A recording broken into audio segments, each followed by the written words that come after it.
আচ্ছা হুজুর, ধর্ষণ করার আগে কোন দোয়া পড়তে হয়? ওই মিয়া কি কন এগুলা? না মানে সহবাসের আগে তো দোয়া পড়তে হয়, কিন্তু ধর্ষণের আগে কি দোয়া পড়া লাগে না? এই মিয়া কারে ধর্ষণ করবেন? আমার বউকে। কি? বউকে ধর্ষণ মানে? মিয়া গাঁজা টাজা খাইছেন নাকি? আরে হুজুর না, অনেক লম্বা কাহিনী, বলতে থাকেন তো। হুজুর, ছোট থেকে আমি একটু মেয়ের প্রতি আসক্ত, তাই বিয়ে করে নিতে চেয়েছি খুব জলদি। বাবা মাও আমার কষ্ট বুঝে বিয়ে দিয়ে দিছে, কিন্তু সমস্যাটা দাঁড়ায় বাসর রাতে এসে। আমি তো পুরাই লুঙ্গি ডান্স দিয়ে ঢুকি বাসর ঘরে। ঢুকে বউয়ের ঘোমটা খুলতেই দেখি বউ তো আমার চরম সুন্দরী, কিন্তু বিপত্তি ঘটে তখন যখন ঘোমটা ওঠানোর সাথে সাথে বউ আমায় ঠাস করে চর মারে। ওই বেটা মেয়ে দেখলে হুঁশ থাকে না? না মানে তুমি তো আমার বউ। ধুর, আমি তো মা বাবার চাপে পড়ে বিয়ে করছি। কি? হ্যাঁ, আর আমার বয়ফ্রেন্ড আছে। সো আমার কাছে আসার চেষ্টা করবি না। হুজুর, আমি তো একদম শেষ। নতুন বউয়ের কাছে চর খাই, তার ওপর তুই, তাই ব্যবহার মানা যায় কি? না না, একদম মানা যায় না। এখান থেকে শুরু, প্রতিদিন সকালে সে গোসল শেষ করে আসে, মাথার চুল ছেড়ে আয়নার সামনে যখন দাঁড়ায়, বিশ্বাস করুন হুজুর, মনে হয় ও যেন মানুষ না, খাস পরি। আমি সহ্য করতে পারি না হুজুর। রাতে যখন সে আমার পাশে শুয়ে থাকে, আমি সহ্য করতে পারি না। তো এই অবস্থায় আমি ধর্ষণ করব না তো কি করব? তা ঠিক, কিন্তু আর একটু টাইম দিতে পারেন। না, কোনো টাইম নেই। আপনি বলেন কোন দোয়া আছে? হুজুর একটু রেগে দাঁড়ালো। ওই মিয়া, ধর্ষণ করার দোয়া হয় নাকি? আমি কোনো মতো সেখান থেকে বেরিয়ে এলাম। আল্লাহ, এই হুজুর না পুরোই মদিনার খেজুর। আমি সেখান থেকে বেরিয়ে এলাম, বাসায় এসে দেখি বউ আমার বারান্দায় দাঁড়িয়ে কার সাথে যেন কথা বলতেছে। আমি কিছু বলতেও পারি না, হুমকি দিয়ে রেখেছে যদি আমি কাউকে কিছু বলি তাহলে সে আত্মহত্যা করবে এবং আমার দোষ দিবে। আমি গিয়ে বসে আছি। আমি যে রুমে আছি তার কোনো ভ্রুক্ষেপই নেই। এই যে বউ, এই বউ, কি করতেছেন? আমার নাম সাবা, তাই সাবা বলেই ডাকবেন আমায়। আসলে আর দেখতেছেন না যে আমি আমার বয়ফ্রেন্ডের সাথে কথা বলতেছি? তো ডাকেন কেন? না মানে ক্ষুধা লাগছিল, যদি কিছু খেতে দিতে আর কি। না, কোনো খাবার নেই, নিজে নিয়ে খান। আচ্ছা, কি আর করব। মনে মনে 101টা গালি দিয়ে বাসা থেকে বের হয়ে যায়। বাইরে আসতেই কোথা থেকে যেন একটা ইট আমার মাথায় এসে লাগে। ওই কে রে কে? আরে মুবাশিরা ভাইয়া, আমার নাম মুবাশিরা এই গল্পে। আমি কে হে, আমি কে? আর উপরে দেখো, ও তাওসিফ। হ্যাঁ ভাইয়া, তো কেমন আছেন? কি আর বলবো ভাইয়া, আচ্ছা তাহলে বলার দরকার নাই। হায় রে আল্লাহ, মানুষগুলাও যা হইছে। এমন সময় পকেটে হাত দিয়ে দেখি বউ ফোন দিছে। হ্যালো, হ্যাঁ। কই আপনি? আমি বাজারে, একটু কাজ আছে। আচ্ছা তাহলে কাজ শেষ করে ফোন দিও। এই বলে ফোন রেখে দেই। আরে কাজ আছে তো, কাজ শেষ করে পরে ফোন দিবে, তাই না? কি যে করে। সাথে সাথে বউয়ের ফোন আসে আবার। হ্যাঁ বলো। আরে আমার কাজ আছে। আরে কাজ আছে তো শেষ করে ফোন দাও না। এই বলে কাটতে যাব, সেই সময় বলে ওঠে, ওই গাধা, আসার সময় আমার জন্য 2টা চকোবার আনেন তো। ও, এখন বুঝলাম ফোন দেওয়ার কারণ। তো এটা আগে বললেই তো হতো। হা হা, যা বলছি করেন। হুকুম এমনভাবে দিবে যেন মহারানী মনে মনে কিছু বললেন। না না, কি বলবো। আমি হোটেলে গিয়ে হালকা কিছু খেয়ে বাসার উদ্দেশ্যে রওনা হই। বাসায় বউ থাকতেও হোটেলে খাওয়া লাগে। আজ যে করেই হোক বউকে টাইট করব। দরকার হলে বউকে ধর্ষণ করব। আমি বাসায় যাই, বউ আইসক্রিম পেয়ে খুব খুশি। খেয়ে দিয়ে টিভি দেখতেছে, আর আমি বসে বসে প্ল্যান করছি কি করব। একটা রুমাল নিছি মুখ বাঁধার জন্য, দড়ি নিছি, সব নিয়ে রেডি। বউ রাতে খেতে যখন ডাকে তখন থেকেই কেমন যেন ভয় ভয় করতে শুরু করে। খাওয়া শেষে বিছানায় শুতেই বুক ধরফর শুরু। কতক্ষণ গেল জানি না, ঘড়িতে এখন রাত অনেক। এখন ওই সময় আমি কোনো রকম উঠে সব নেই। সরি বউ, মাফ করে দিও, কিন্তু আমার ভালোবাসা কেউ নেই। তুমি ভালো না বাসলে কে বাসবে আমায়? তাই এই পথ বেছে নিতেছি, মাফ করে দিও। মনে মনে এগুলো বলে বইয়ের দিকে এগোচ্ছি, আর ভয় বাড়তেছে। যখনই বইয়ের কাছে গিয়ে বইয়ের হাত বাঁধবো, দেখি বইয়ের চোখ খোলা। হায় আল্লাহ, এবার বউকে ধর্ষণ করব কোন একটা দোয়া তো পড়তেই হবে। কি দোয়া পড়ি? হুজুর কাছে গেলাম, হুজুর ও কোনো দোয়া দিল না। ধুর ধুর, যতই বউয়ের কাছে যাচ্ছি ততই যেন ভয় বাড়তেছে। যদি কোন দোয়া না পড়ি তাহলে মনে হয় সমস্যা হবে। আমি একটা দোয়া বানা নেই। কি হইতে পারে ধর্ষণের মন্ত্র? আকাশ হুমুন তুমি ধর্ষণ হওয়া মতন। হে পাওয়া গেছে, এখন তো পাওয়া গেছে। আকাশ হুমুন ধর্ষণ হওয়া মতন। এই দোয়া পড়তেছি আর বউয়ের দিকে এগুচ্ছি। বউয়ের খুব কাছে চলে গেলাম। বউয়ের হাত বাঁধার পালা এখন। কিন্তু বউয়ের হাত ধরতে যাব তার আগে বউ আমার হাত ধরে ফেলে। এমা বউয়ের চোখ তো খোলা। আল্লাহ গো, এখন আমাকে কে বাঁচাবে? এই বেটা তোরে না না করছি আমার গায়ে হাত দিতে, তাও তুই আমার কাছে আসছিস। না মানে? কিসের না মানে? আসলে আমি আসতে চাইনি। তো আসছিস কেন? আসলে আমি ঘুমের মধ্যে আসছি। হি হে, আমি তো ঘুমাইতেছিলাম। এক ভালো তুমি বাসবে পর্ব 2। মিঠা দেখি তুমি আমার হাত ধরে আছো। তুই বেটা পাগল পাইছিস আমারে? না পাগল কেন হইতে যাবা? তো আমার উপরে তুই আইসিস সেইটা আমি বুঝবো না। আরে আমি ঘুমে গেছি। ঘুমে আসছো তাই না? ঘুম, এই নেও ঘুম খাও। হি ঠাসস কমাগো, আর যেন ঘুমেও আমার কাছে আসতে না দেখি। আমি চর খেয়ে আরাম বেরাম হইয়া পইরা আছি। আল্লাহ গো, আমি তো মন্ত্র পহরা নিলাম, তাও এখানে দোয়াকে মন্ত্র বলে নেওয়ার কারণ আমি দোয়াকে বিকৃতি করতে চাই না। ওমাগো, আমাকে বাঁচাইছো আল্লাহ, একটা চর দিয়ে ছেড়ে দিচ্ছে। সেদিন রাতের মতো ঘুমালাম। বউ ধর্ষণের বুক মাথা থেকে নেমে গেছে। এখন নতুন কোন বুদ্ধি বের করতে হবে। সকালে ঘুম থেকে উঠে অফিসে যাব। এমন সময় মনে হলো বউ প্রেম করতে পারলে আমি কেন পারবো না? আমিও প্রেম করব, কিন্তু মেয়ে কোথায় পাই? এমন সময় হঠাৎ মনে হলো পার্কে ভালো মেয়ে পাওয়া যায়। অফিসে সারাদিন মন বসলো না। বিকেলের দিকে অফিস শেষে বাসায় না গিয়ে পার্কের দিকে গেলাম। সেখানে গিয়ে দেখি খুব সুন্দর একটা মেয়ে বসে আছে। আমি তো একেই চাই। খুব একটা ভাব নিয়ে কাছে গেলাম। এই যে তুমি না, খুব সুন্দর তো মেয়েটি। আমি তোমায় ভালোবাসি। কি সত্যি ভালোবাসো? কে? আচ্ছা দাঁড়াও, আমি আসছি। আচ্ছা। আমি বসে রইলাম আর মেয়েটি কোথায় যেন গেল। 5 মিনিট পরে দেখি মেয়েটি আসছে, তার সাথে 2 জন ছেলে। নিশ্চিত মারতে আসছে। এখন আমি কি করব?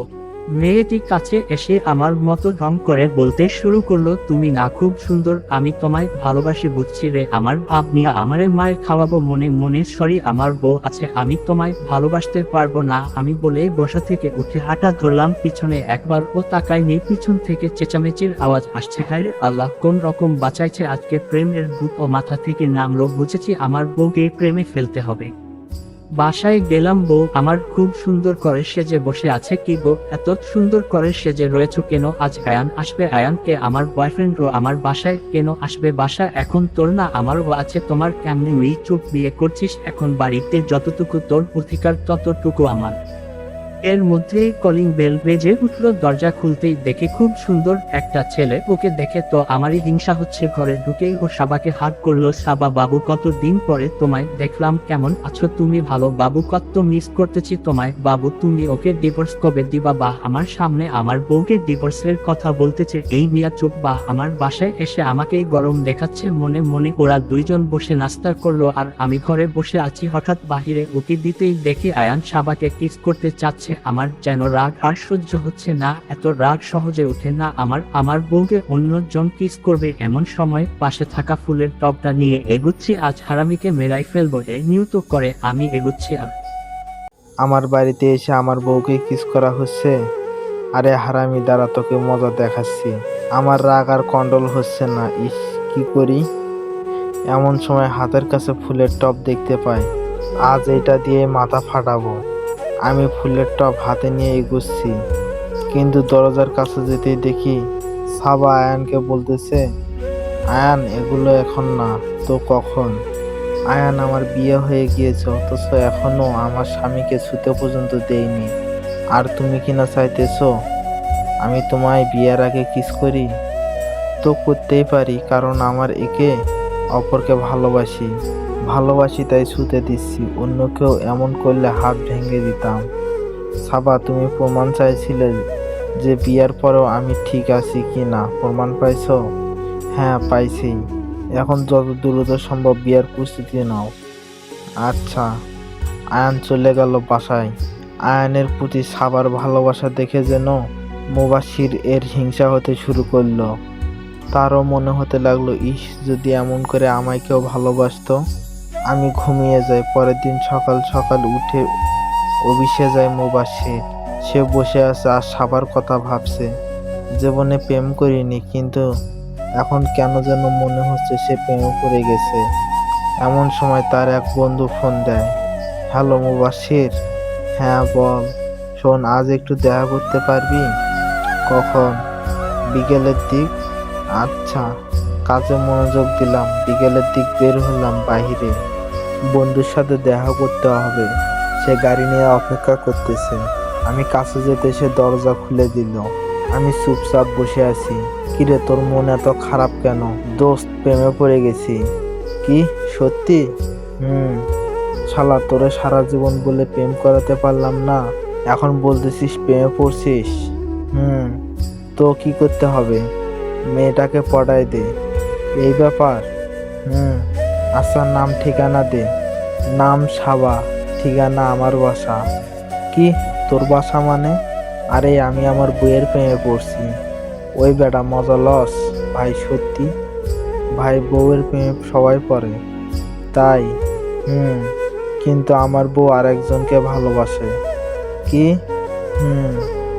আচ্ছা ভাই, আমি কিছু একটা করব। এমন সময় গাড়ির দরজায় একটা ফকির এলো, দেখতে স্বাভাবিক, আমাদের বয়সেই। ভাই, 3 দিন ধরে কিছু খাই না, 100 টাকা দেন, কিছু খাবো। আরে দিতেছি, বেচারা খায়নি, আমার দরদ লেগে যায়। আরে মুবাসির, আমি দিতেছি। ভাই, কয় টাকা লাগবে? 100। দাঁড়াও, আমি দিতেছি। আমার বন্ধু। বাবা, আমার কাছে 500 টাকার নোট। দেন ভাই, আমি ভাঙতি দিতেছি। ফকির, দেন। যখনই ফকির টাকা বের করলো, ওই বেটা, তুই 3 দিন ধরে খাস না তো যা, এইগুলা দিয়ে খা। এই ড্রাইভার, চলো। আমি হাসতে হাসতে শেষ। ওই বেটা হা হয়ে আছে। বাসায় যাওয়ার আগে আমায় কোথায় যেন নিয়ে আসলো আমার বন্ধু। দোস্ত, চল কফি খাবো। আচ্ছা চল। আমরা কফি শপে বসে আছি, হঠাৎ দেখি আয়ানও বসে আছে। দোস্ত দেখ, আমার বউ ওকে ভালোবাসে। আচ্ছা চল তো, আমরা গিয়ে আয়ানের সামনে বসি। কিরে, অন্যের বউ দেখলে সহ্য হয় না? বন্ধু, ওই মেয়ে, আমি ওকে ভালোবাসি, ও আমাকে ভালোবাসে, আপনাদের কি সমস্যা? সমস্যা হলো আমার বন্ধুর বউ, আর আমি এখানে চেয়ারম্যানের ছেলে। যদি আর কখনো ওই মেয়ের সাথে কথা বলতে দেখি না, তাহলে কি করবেন? মারবো, ব্রেনে পড়বি ড্রেনে। কিন্তু দোস্ত, ব্রেনে মারলে ড্রেনে পড়বে কিভাবে? ওই তুই চুপ থাক মুবাসির। আচ্ছা, আর তোরে যা বলছি তা যেন মাথায় থাকে। আয়ান একটু ভয় পেয়েছে মনে হয়। আমি বাসায় গেলাম, গিয়ে দেখি আমার বউ রান্না করতেছে। আমি রুমে যেতেই তার ফোনে একটা মেসেজ আসে, তাতে লেখা ছিল, সাবা, আমরা পালিয়ে যাব। মুবাসির আমার ধমকানো শুরু করছে, কাল সকাল 10টায় চলে এসো তুমি। আমার জন্য এবার রক্ত মাথায় উঠে গেল। আমি বাইরের দিকে যাচ্ছিলাম। ওই এত রাতে আবার কই যান? কাজ আছে। আমি কিন্তু দরজা খুলতে পারবো না। আমি বাইরে থেকে একটু কাজ ছেড়ে বাসায় চলে আসি। এসে দেখি বউ ঘুমাচ্ছে। আমি আজ সোফায় বসে ঘুমাচ্ছি আর ভাবতেছি, যদি ছাপা আমায় ভালোবাসতো। হঠাৎ আমার চোখ খুলে যায়। খারাপ একটা স্বপ্ন দেখছিলাম, কিন্তু চোখ খুলে দেখি ছাপা বিছানায় নেই। আমি সারা বাড়ি খুঁজতে থাকি, কিন্তু কোথাও তাকে পাই না। আমি সোজা বাসা থেকে বেরিয়ে যাই আমার আড্ডাখানায়, যেখানে কাল রাতে আয়ানকে নিয়ে এসেছিলাম। আমি সেখানে গিয়ে একটা রড হাতে নিয়ে এলো পাতারি আয়ানকে মারা শুরু করি। এই সাবা কই? আমার বেবি কই? আমি কিভাবে জানবো? আমি জানি না। তুই ওকে পালিয়ে নিয়ে যেতে চাইছিলি? বল, সাবা কই? আমি সত্যি জানি না। আমাদের পালানোর কথা ছিল আজ 10টায়, কিন্তু তার আগেই তো আপনি আমায় তুলে এনেছেন। ও ঠিক বলছে, কিন্তু তাহলে সাবা কই গেল? আমি সারা শহর ওকে খুঁজলাম, থানায় কমপ্লেনও করলাম, কিন্তু একে কোথাও পাওয়া যাচ্ছে না। 2 দিন হয়ে গেল, সাবাকে পাই না। হঠাৎ পুলিশ একদিন আমার বাসায় এলো, আমাকে সাথে করে কোথাও যেন নিয়ে যাচ্ছে। একটু পর বুঝতে পারলাম তারা আমার মর্গে নিয়ে এসেছে। আমার আত্মা যেন কেঁপে উঠছে। তার মানে কি আমি যা ভাবছি তাই সত্য? আমার বেবি কি আর আমার মাঝে নাই? এই ভাবতে ভাবতে আমি মর্গের ভেতরে গেলাম। সেখানে গিয়ে তারা একটা লাশের থেকে কাপড় সরালো। আমি 2-3 কদম পিছিয়ে গেলাম। না, এ হতে পারে না। এত নিষ্ঠুরভাবে এটা কেউ করতে পারে না। আমি দেখলাম। আমি মর্গে চলে যাই। সেখানে যাওয়ার পর যখন আমার সামনে একটা কাপড় সরানো হয়, তখন আমি স্পষ্ট দেখতে পাই এটা সাবার লাশ। কিন্তু সবচেয়ে বড় কষ্টকর বিষয় হলো লাশের মাথা ছিল না। লাশটির হাতে সে আংটি ছিল যা আমি বিয়েতে ওকে দিয়েছিলাম। আর ওর কাছে পুলিশ যে ফোন পেয়েছে তা সাবার, জামা কাপড়ও সাবার। এর মানে সাবা কি আমার মাঝে আর নেই? আমার নিজের চোখকে বিশ্বাস করতে পারতেছি না। আমি আর নিজেকে ধরে রাখতে পারলাম না। চেঁচিয়ে কাঁদতে শুরু করলাম।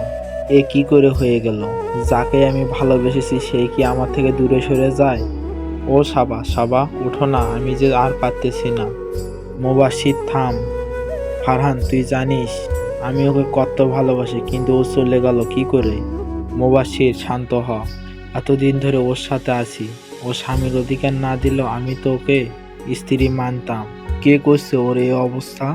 মুবাশশির আমি দেখছি, তুই শান্ত হ। আমি আর ধরে না রাখতে পেরে অজ্ঞান হয়ে যায়। যখন জ্ঞান ফিরে পাশে আমার সৎ মা ও বাবা। মুবাশশির এতদিন পরে দরদ দেখাতে আসছো? বাবা ভুল বুঝিস না আমায় বাবা, তো পূজা করব। এতদিন তো আসো নাই। আরে নাই, আজ আসছে। বাবার সাথে কেউ এভাবে কথা বলে? সৎ মা। এই তুই কথা বলবি না, তোর জন্য আমার বাবা এমন হয়েছে। যা তুই বের হ, আর বাবা তুমিও বের হয়ে যাও। আমার মাথা কাজ করতেছে না, এটা কিভাবে হলো? আয়ান তো আমার কাছে, তাহলে সাবাকে কে মারতে পারে? আমি পুলিশ স্টেশন গিয়ে জানতে নদীর ধারে লাশ পাইছে। এক জেলে নাকি দেখে পুলিশে খবর দেয়। আমার বাসায় আর কেউ নাই, এখন খুব একা লাগে। আমি এতদিন তো এই বাসায় সাবা ছিল, আজ তো কেউ নেই।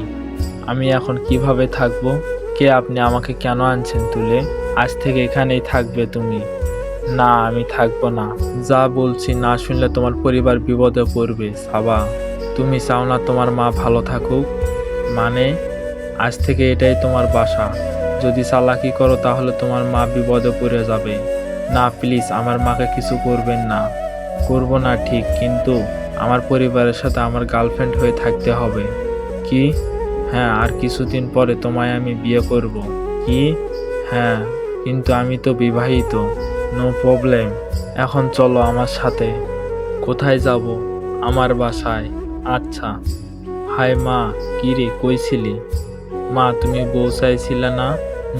এই দেখো পরি নিয়ে এসেছি। সাবাকে সামনে বের করলো। ও মা, এ তো মেয়ে না, সত্যি পরি। এই ঝিলমিল আবরার, তোরা কই? দেখ দেখ, এদিকে আয়। হ্যাঁ মা, এই দেখ তোদের ভাই ভাবি নিয়ে এসেছে রে। কই মা? এই দেখ। পুরো বাড়িতে যেন খুশির রোল পড়ে গেল, কিন্তু সাবার যেন কিছুই ভালো লাগতেছে না। সবাই যেন সাবাকে পেয়ে আকাশের চাঁদ পেয়ে ফেলছে। কিরে বাপজান, এতদিন বিয়ে বিয়ে করলাম, আজ পরি নিয়ে এসে পড়লি? আসলে মা ওর বাসা থেকে মেনে নিচ্ছিল না, তাই চলে এসেছে। এ মা দাঁড়া, আমি ওকে বোঝাচ্ছি। অপরদিকে মুবাশশিরা যেন পাগলের মতো হয়ে যাচ্ছে। রাস্তায় রাস্তায় ঘুরছে। সাবার খুনিকে সে মেরেই ফেলবে। ওর ধারণা মতে সাবা মারা গেছে, কিন্তু তা তো হয়নি। মুবাশশির পুলিশের থেকে খোঁজ নিয়ে সেই জেলের কাছে যায়। সেখানে গিয়ে জানতে পারে লাশ নাকি পাড়ে ছিল রাতের দিকে।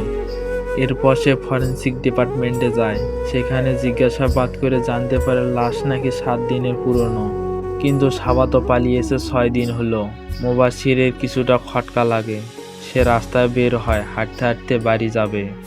হঠাৎ সে সামনে থাকা একটা গাড়িতে সে দেখতে পায় সাবা বসে আছে। সাবাকে দেখে মুবাশশির যেন আরো উত্তেজিত হয়ে গেল। সে দৌড় দিল। খুব দ্রুত যাচ্ছে। যতই কাছে যাচ্ছে তার মন আর মানছে না। সে গাড়ির খুব কাছে চলে গেল এবং সে গাড়ির দরজা খুলল। সাবা সামনের গাড়িতে ছিল। মুবাশশির সবকিছু ছেড়ে দৌড় দেয়, কিন্তু যখন গাড়ির কাছে গিয়ে সে গাড়ির দরজা খুলে, সে সেখানে সাবাকে দেখতে পায় না। অন্য মেয়ে রয়েছে সেখানে। সে সরি বলে চলে আসে, কিন্তু সে একটা বিষয় ক্লিয়ার থাকে যে আর যাই হোক সাবা বেঁচে আছে। এদিকে সাবা নিজের ঘরে বসে আছে আর ভাবছে কে হতে পারে এই লোকটা যে সাবাকে তুলে এনেছে। আর তার থেকেও বড় কথা, আজ সে আয়ানের সাথে থাকতো, হয়তো তাদের বিয়ে হতো, কিন্তু এখন তো কিছুই হলো না। তাই জীবন পাল্টে গেল। এমন সময় রুমে প্রবেশ করলো সেই লোকটি। কি সাবা, ঘুমাচ্ছ নাকি? না ঘুমাচ্ছি না। আচ্ছা আপনি কেন আমায় তুলে এনেছেন? শুনতে চাও গল্প? শুনতে চাই। আচ্ছা তাহলে শোনো। আমি তখন কলেজের ফাইনাল ইয়ারে। কলেজে তখন দুইজনের রাত চলতো, আমার আর ফাতিনের। ফাতিন আর কেউ না, আমার বেস্ট ফ্রেন্ড। আসলে আমাদের দুইজনের রাজত্ব চলতো বললে ভুল হবে, চলতো শুধু ফাতিনের। আর আমি তো বন্ধু হয়েও চাকর ছিলাম, তাও ভালোই চলতেছিল। হঠাৎ আমাদের কলেজে একটা জুনিয়র মেয়ে ভর্তি হয়, মাইশা। দিনটা কি বার ছিল কিংবা কত তারিখ ছিল আমাদের মনে নেই, কিন্তু কাহিনীটা মনে আছে। Going to the past. এই ফাতিন, হ্যাঁ বল। দোষ, আজ ক্রিকেট ম্যাচ আছে। কাদের সাথে? আরে ওই যে এম্পায়ার টিম এর সাথে। আজ আসতে পারবো না, তুই যা। ফাতিন, আমার হাঁটতে পারি না, তুই খেললে। আরে যা তো, আমি চলে আসি। আসার সময় হঠাৎ দেখি কলেজের গেট দিয়ে অনেকগুলো মেয়ে মাঠের দিকে যাচ্ছে। আমাদের কলেজের একটা নিয়ম ছিল, যে কোনো ক্রিকেট ম্যাচ হতো সব জুনিয়ররা যেত। সেখানে যাচ্ছিল মেয়েগুলো, তাদের মাঝেই ছিল একজন, মাইশা।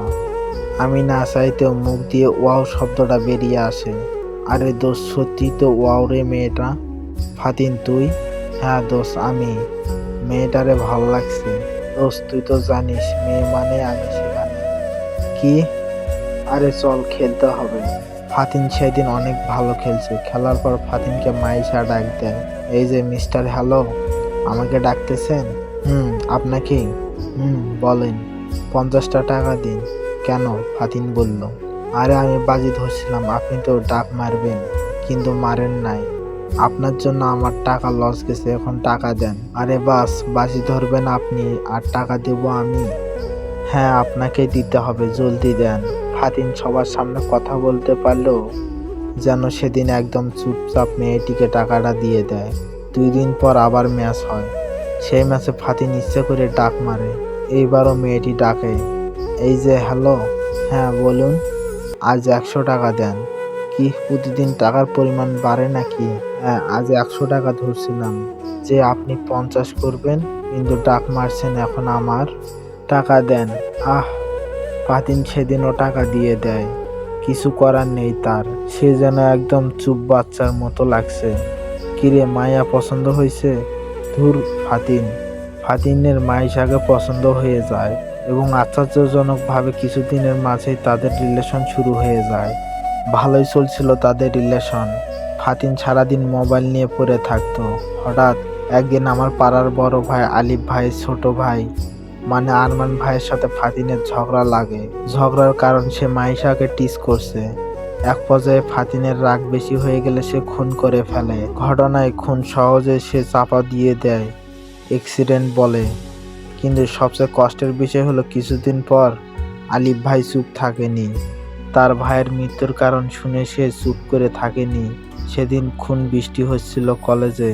ফাতিন আর আমি বসে চা খাচ্ছিলাম। হঠাৎ পিছন থেকে চেঁচানোর আওয়াজ আসে, ফাতিন, মাইশা। আমার পেছনে চেঁচাতে দেখি মাইশা দৌড় দিয়ে আসছে। হঠাৎ ঠাস করে আওয়াজ হলো।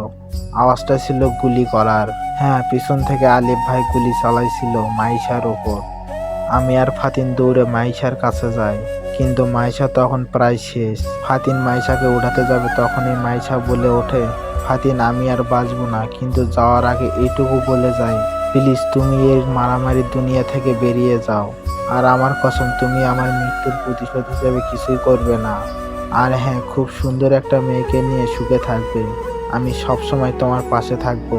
এই বলে মাইশা মারা যায়। আলিফ ভাই ফাতিনকে কিছুই করে না, শুধু এইটুকু বলে যায়, দেখ নিজের কেউ মরলে কেমন লাগে। আচ্ছা, এই গল্পের সাথে আমার কি সম্পর্ক তা তুমি পরে বুঝবে। সাবা। লোকটি চলে যায় আর সাবা রুমে শুয়ে থাকে। হঠাৎ তার চোখে একটা ডায়েরি পড়ে। সে বিছানা থেকে উঠে সোজা ডায়েরির কাছে চলে যায়। ডায়েরিটা হাতে নিয়ে পড়তে থাকে, কিন্তু তাতে যা লেখা ছিল তা সে কল্পনাতেও করতে পারেনি। সাবার মাথায় বিভিন্ন রকম প্রশ্ন জাগতে লাগলো। কে ফাতিন? আর এই লোকটাই বা কে? কেনই বা এমন করছে সে? আর মাইশার মৃত্যুর সাথে এই লোকটার কি সম্পর্ক? এসব ভাবতে ভাবতে হঠাৎ সাবার চোখে একটা ডায়েরি চোখে পড়ল। সে সেটা হাতে নিল এবং সে চিন্তাও করতে পারেনি যে এটা হতে পারে। ডায়েরির প্রথম পৃষ্ঠায় লেখা ছিল, মুস্তাকবির লাভ মাইশা। তার মানে এই লোকটার নাম মুস্তাকবির। সে ডায়েরির পরের পেজে দেখতে পাই সেখানে লেখা, কলেজে যখন তুমি প্রবেশ করলে মাইশা, সেই দিন থেকে তোমায় ভালোবাসি আমি। কিন্তু ফাতিনও তোমায় ভালোবাসে। ওকে যে আমি কিছু করতে পারবো না।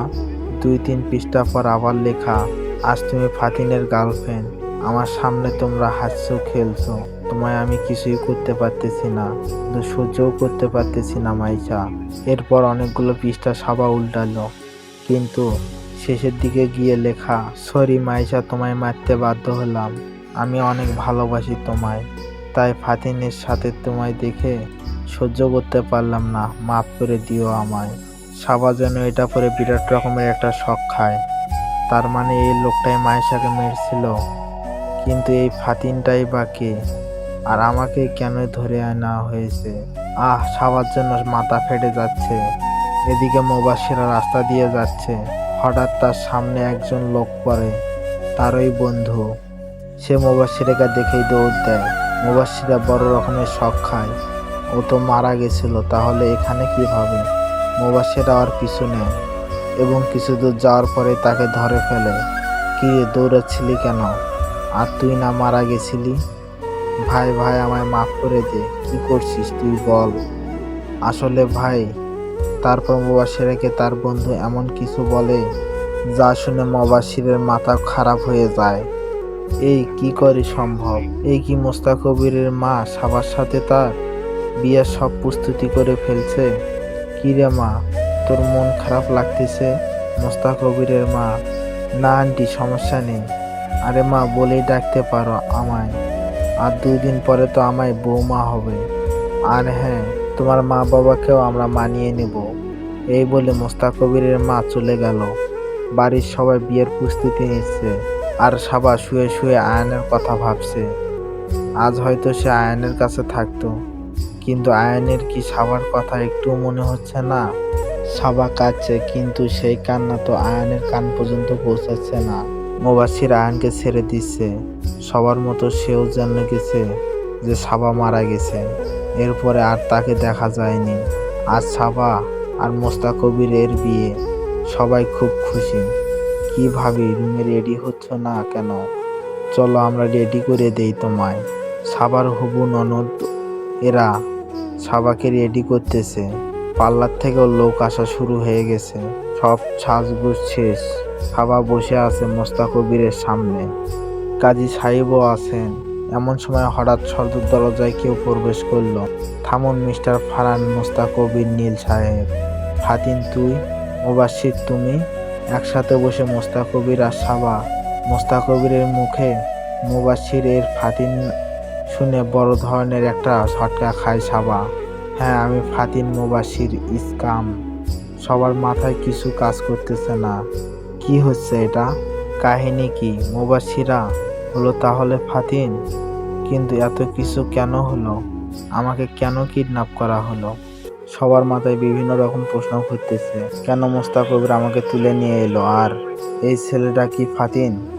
এমন সময় ফাতিন বলে উঠল, আমার বউকে বিয়ে করছো বন্ধু, আমায় দাওয়াত দিলা না?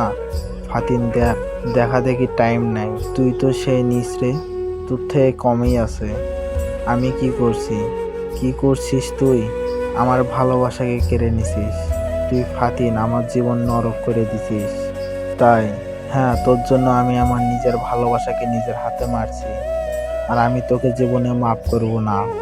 মাফ তোকে আমি করব না। ফারহান, মোস্তাক কবির নীল, সবসময় আমার কাছ থেকে আমার সব খবর শুনলি, আর সুযোগ বুঝে আমার বউকেও তুলে নিলি।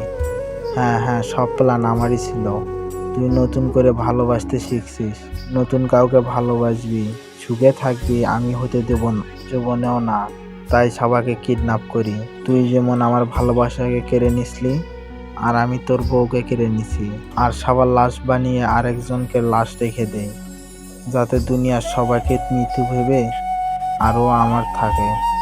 কিন্তু তুই ফেল, এখন তোকে মরতে হবে। আমি মারবো, হা হা। হ্যাঁ, এই দেখ। এই বলে ফাতিন গিয়ে ফারহানের গলায় ছুরি ধরে। খুব কষ্ট দিচ্ছিলি না আমায়, মাইশাকে? এখন দেখ কি হয়। এই বলে সোজা ফারহানের গলায় চাকু বাঁধিয়ে দেয়।